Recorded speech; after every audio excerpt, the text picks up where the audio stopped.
Hello, welcome to EPG Pathshala. Today we are going to talk about construction morphology part 2. In this module, we will be talking about inflectional phenomena and its application in construction morphology. We will be talking about the word formation processes and mainly reduplication, word formation construction, compounding, as well as derivational word formation construction. And what is the significance of construction morphology in linguistics? So the notion construction, which is a pairing of form and meaning in construction morphology, it plays a pivotal role in construction morphology. So the morphological constructions, what we understood so far, it has a holistic properties in a language, and the meaning of a morphological construction must indeed be specified as a property of the construction as a whole. What we had seen that in the traditional transformational model of universal grammar, UG, the construction morphology presents a uniform analysis of the peripheral as well as the core linguistic constructs without performing the transformational analysis, derivation, or assumption of a zero element. So in this module, I will be providing examples from English as well as from Rajbanshi language, which is spoken in North Bengal, is in Assam, in Bangladesh, Rangpur, in Nepal, Chhapa and Morong of Nepal. So I'll be talking about the inflectional phenomena, and we had seen that the inflectional phenomena provide excellent arguments for word-based morphology and for the constructional approach. So in inflectional morphology, one hardly finds one-to-one correspondence between form and its morphosyntactic property. But in construction morphology, the analysis of inflectional phenomena is quite straightforward. The morphosyntactic properties of each word form in a paradigm are best considered as constructional properties, the properties of each word form as a whole. Let's say the Rajbanshi was murga, which is means cock, bandar, monkey, paira, pigeon, damra, male calf here, sheol, fox.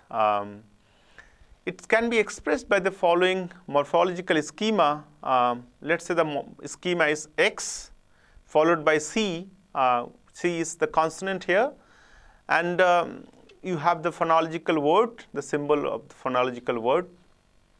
And this schema, you can have the correspondence with, and this is the noun, and which is, you have the nominatives, singular and masculine. And what is the meaning here? Meaning is the same one. So far what we had seen that X is the phonological variable for a nominal stems and W is the phonological word. So the meaning same one is mentioned here is that of the lexeme. The semantic interpretation of the morphosyntactic feature is not specified here, since the interpretation depends on the stem it combines with and the syntactic context in which a word occurs.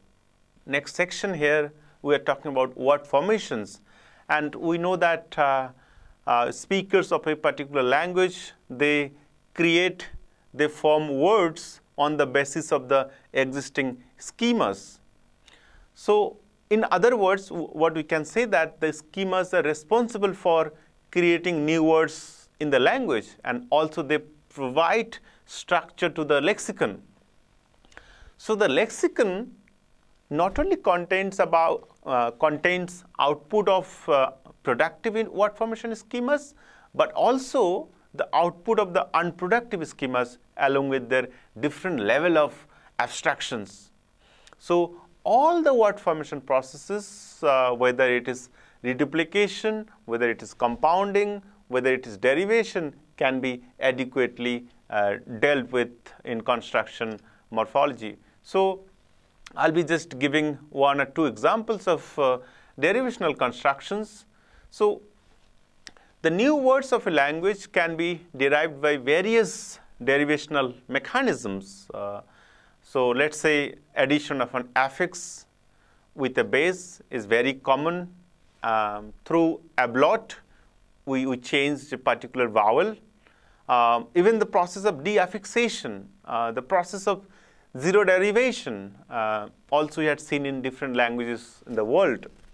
Now, if you look at in Rajbanshi, in the column 1, there are some words, and in the column 2, there are some words provided. Let's say the word moish, moish is buffalo. The word, let's say, gadi, which is cart, and the word bashi, bashi is again flute. So in the column 1, all these are nouns. And from this C1 to C2, we can also create some words by addition of one schema, which is, let's say, from moish to moishal, gadi to gadial, and bashi to bashial. So moishal is the person who looks after buffalo, gadial, the cartman, as well as bashial, who is the flute man. So X, let's say X, which is the phonological base here, and you can add this AL, so whether it is moish, gadi, and bashi. So this W, the phonological word, so noun, singular, and it's the nominative one. And what is the semantics of it? Who looks after and practices X, X1. We can talk about the compound word formation process here. And the compound word formation process is a very productive word formation process. You will find in many languages of the world. So what is compounding? As you know, that compounding is a concatenation of at least two lexemes. So lexeme 1 and lexeme 2, and you can create another word. So the morphological construction of, let's talk about the right-headed English nominal compounds, all those steamboat, school bus, or schoolboy, which can be easily represented in the schema what we discussed earlier. So let's say something like for steamboat and schoolboy. So here A and X and K, as well as B, so both are nominal, and from there again we can create another noun. So what is the meaning here? So same one with relation to same K. So the nature of R is not specified, but is determined for each individual compound on the basis of compound constituents and encyclopedic and contextual knowledge which is there. So let's try to look into another Rajbanshi example. So in Rajbanshi, the word for, let's say, Bap Mao, parents, Buddha Budi, old man and women, Changna Chengri, boys and girls. So it can be represented in the following schema again. So X and Y, so which is again the noun here, and it's a plus human. And the correspondence is there with the same. So it's an n combination of X and Y, and we get K. So the first constituent modifies the second, and the second modifies the other. As for example, Bandor Mukh. Bandor Mukh is bad looking or ugly looking. So Beti Chawa, women, is represented in the following schema. Beti is daughter, Chawa is child, but when both are combined, it refers to women, and these are exocentric in nature. So X and Y, both base 1 and base 2, and NJ, which is noun, and so there is a correspondence with its same, which is the outside of this X, let's say, and we get the holistic property of X and Y. And the same way, looking at the morphological construction, the reduplicated constructions, reduplicated word formation processes can be dealt. So what is reduplication? As we know that reduplication is a phenomena where a linguistic item is repeated in order to convey particular meaning. So it could be the whole base, or it could be the partial forms which are being reduplicated. So there are different types of reduplicated structures found in the languages of the world. For more information, you can go and read Professor Anbita Abhi's reduplicated structures of South Asian languages. So what is more interesting here is that in construction morphology, it is believed that the meaning that cannot be derived from the constituents of constructions, but are considered as the holistic properties of constructions. So reduplicated structures receive prototypical as well as idealized interpretation, often in contrast to less prototypical interpretations. So let's talk about one or two examples of Rajbanshi reduplications. So reduplication or reduplicated structures can have all kinds of meanings in Rajbanshi. And so we have the total reduplication, which is used to express plurality or distributive plurality, as in, let's say, bari-bari. So bari-bari is each and every house, which can be represented by the following schema. So n and n, so again nj, when we talk about the distributive plurality, same one. So what is the significance of construction morphology so far?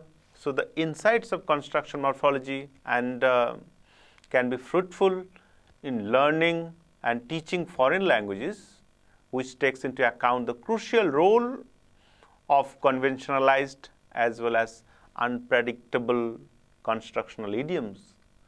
So the knowledge of constructional idioms may facilitate invaluable inputs for second language teaching and learning.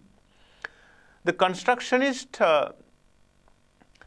approach provides an interesting perspective for the interpretation of neuropsycholinguistics findings and proper location of various linguistics tasks in the brain. Besides, in corpus linguistic research, child language acquisitions, and in grammaticalization, construction morphology offers some interesting insights. We discussed the inflectional phenomena and provided examples from Rajbanshi and also from English. We have also discussed derivational word formation process. We discussed compound word formation process. We also discussed reduplicated word formation process, and at the same time, the significance of construction morphology in linguistics. So constructional morphology, and especially the notion constructional schema, which plays an important role in construction morphology.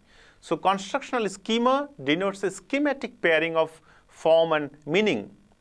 And the inflectional phenomena and word formation schemas we discussed in this module.